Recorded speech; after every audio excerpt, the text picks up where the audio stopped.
Students, हमने different methods strength development की और एंडोरेंस डेवलपमेंट की आपको बताया, और लास्ट में मैंने आपको फार्टलेट ट्रेनिंग मेथड बताया था, सर्किट ट्रेनिंग मेथड बताया था, उनके एडवांटेजेस एंड डिसएडवांटेजेस बताए थे। अब है मेथड ऑफ स्पीड डेवलपमेंट, और स्पीड डेवलपमेंट के लिए हमारे पास दो मेथड हैं, एक है एक्सेलरेशन रन और दूसरा है पेस रन। एक्सेलरेशन आपने कैसे समझना है, जैसे आप किसी डाउन में या उतराई में नीचे की तरफ जा रहे हैं तो हमें वहाँ स्पीड कंट्रोल करनी पड़ती है, वरना वहाँ स्पीड बढ़ते जाती है। शुरू में आस्था होती है तो बढ़ते जाते। लेकिन प्लेन में अगर हैं तो हम सीधे ही कांस्टेंट स्पीड से चलते हैं। तो पेस का मतलब है कि जैसे 40 किलोमीटर की अगर मैराथन रेस है 42 की, तो वहां पर हमने कोई रेस नहीं मारनी है, वहां हमने 42 किलोमीटर का डिस्टेंस पूरा करना। वहां ऑलमोस्ट एक ही कांस्टेंट स्पीड से पेस रन से दौड़ा जाता है, वहां लॉन्ग एंड्योरेंस से और एक ही पेस पे चला जाता है। लेकिन बहुत सी रेसेस हैं जहां शुरू में फास्ट जाया जाता है, आगे स्लो हो जाता है, या एक्सेलरेशन रन में सीधा ही आपने ध्यान रखना है कि शुरू से ही उसकी कंटिन्यूसली हर राउंड के बाद उसकी स्पीड बढ़ते जाती है और लास्ट में बिल्कुल फुल जितनी कैपेसिटी है उसकी आ जाती है।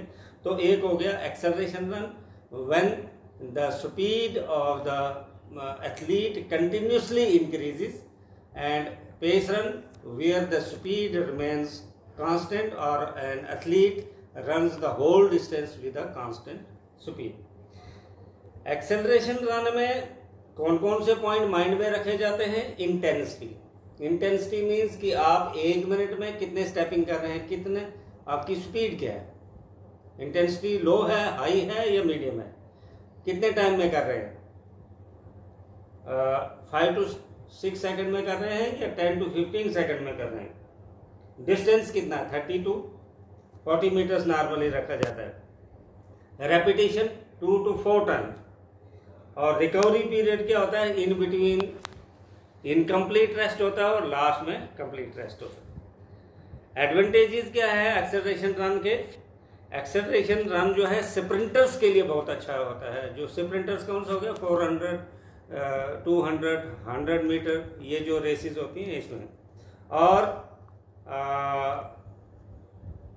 इन शॉर्ट रेसेस में बैटर स्टार्ट बहुत इंपॉर्टेंट है, मतलब किस आदमी का, किस खिलाड़ी का स्टार्ट बढ़िया है। अगर स्टार्ट बढ़िया है तो 50% काम हो गया। डिसएडवांटेजेस क्या है? इसके लिए बढ़िया ट्रैक्स चाहिए जो हमारे पास अवेलेबल नहीं होते हैं। दूसरा ये जो है हार्ड सरफेसेस पे किया जाता है और वो हार्मफुल भी हो सकता है। शॉर्ट रेसेस हैं, एक्स्ट्रा स्पीड में दौड़ना होता है हर एक एथलीट को, तो चोट लगने का खतरा होता है। और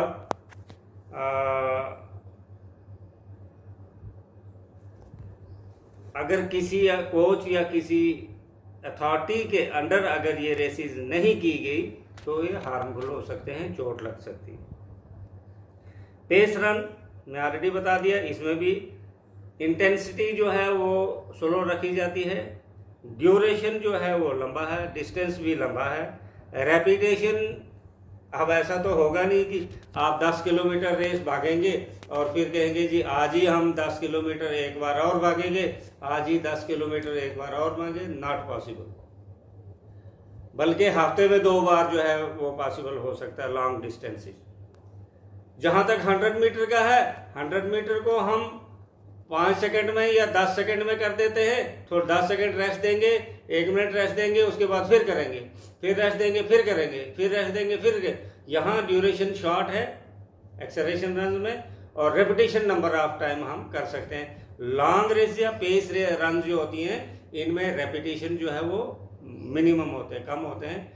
इंटेंसिटी भी थोड़ी सी स्लो रखी जाती है, मीडियम स्पीड रखी जाती है, और डिस्टेंस जो है वो ऑलमोस्ट ज़्यादा ही होता है। एथलीट इसके फायदे क्या हैं कि बड़े इजीली उस एटमॉस्फेयर में अडॉप्ट हो जाते हैं एथलीट्स, और अपने आप ही वो खुद ही समझते हैं इस गेम को, और प्रैक्टिस के लिए जो है ये काफ़ी बढ़िया है। इंटेंसिटी जो है इसमें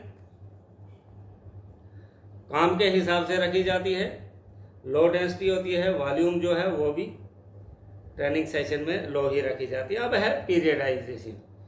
अब जो ट्रेनिंग पीरियड है हम इसको डिवाइड करते हैं, हम मीन्स कोच डिवाइड करता है, प्रिपरेटरी पीरियड, कॉम्पिटिटिव पीरियड और ट्रांजिशन पीरियड, ये 3 पीरियड है।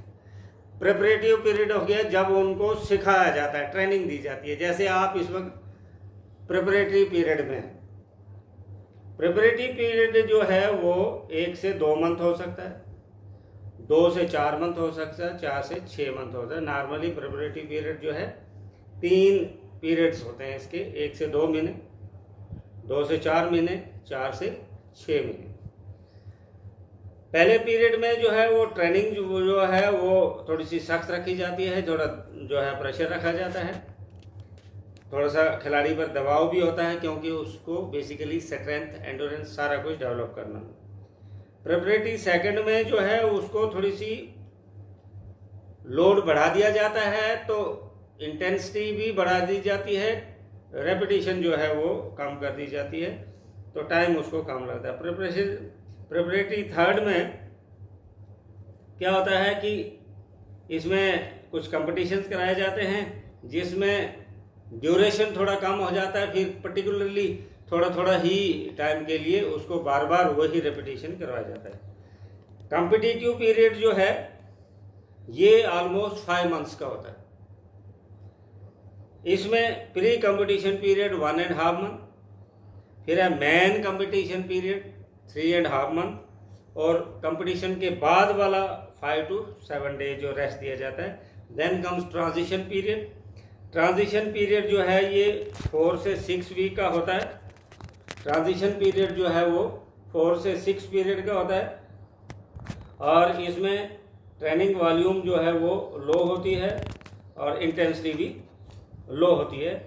अब पीरियडाइजेशन अगर हम कहेंगे कि इस पूरे ट्रेनिंग पीरियड को अगर हम पीरियड्स में डिवाइड करते हैं तो ये 2 टाइप का है, एक सिंगल पीरियडाइजेशन है, एक मल्टीपल पीरियडाइजेशन है।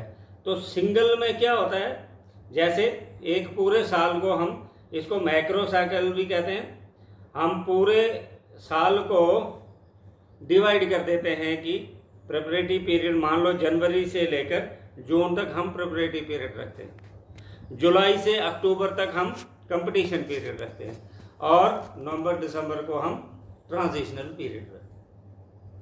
अब डबल पीरियडाइजेशन क्या होता है कि साल में दो बार ऐसा होगा, जैसे प्रिपरेशन के लिए 3 मंथ रखे हमने, जन, फेब एंड मार्च। कंपटीशन के लिए 2 मंथ रखे, अप्रैल एंड मई। फिर प्रिपरेशन के लिए 2 महीने रखे, जून एंड जुलाई। कंपटीशन के लिए 4 मंथ, अगस्त, सितंबर, अक्टूबर, नवंबर, और ट्रांजिशन एक ही बार होगा, दैट इज दिसंबर। और ट्रिपल पीरियडाइजेशन भी होता है, जैसे 2 मंथ जनवरी और फरवरी प्रिपरेशन के लिए, मार्च अप्रैल कंपटीशन के लिए, फिर मई जून प्रिपरेशन के लिए, जुलाई कंपटीशन के लिए, फिर अगस्त सितंबर प्रिपरेशन के लिए, और अक्टूबर नवंबर कंपटीशन के लिए, और लास्ट मंथ ट्रांजिशन के लिए। तो this was all about types of periodisation. तो यहाँ पर आपका ट्रेनिंग मेथड्स का चैप्टर भी कंप्लीट होता है रिवाइज करके। स्टूडेंट्स, मैंने अपने माइंड से बहुत से मल्टीपल चॉइस क्वेश्चन बनाए हैं। मैंने 1-2 बार ग्रुप में भी लिखा था, लेकिन किसी ने रेस्पॉन्स नहीं दिया। अगर आप रेस्पॉन्स नहीं देंगे तो मैं आपको प्रेस नहीं करूँगा। अगर आप पास जो रेस्पॉन्स देंगे तो मैं आपके टेस्ट भी ले सकता हूँ, और मैं आपको वो मल्टीपल चॉइस क्वेश्चंस आपसे शेयर भी कर सकता हूँ, आपको दे भी सकता हूँ। लेकिन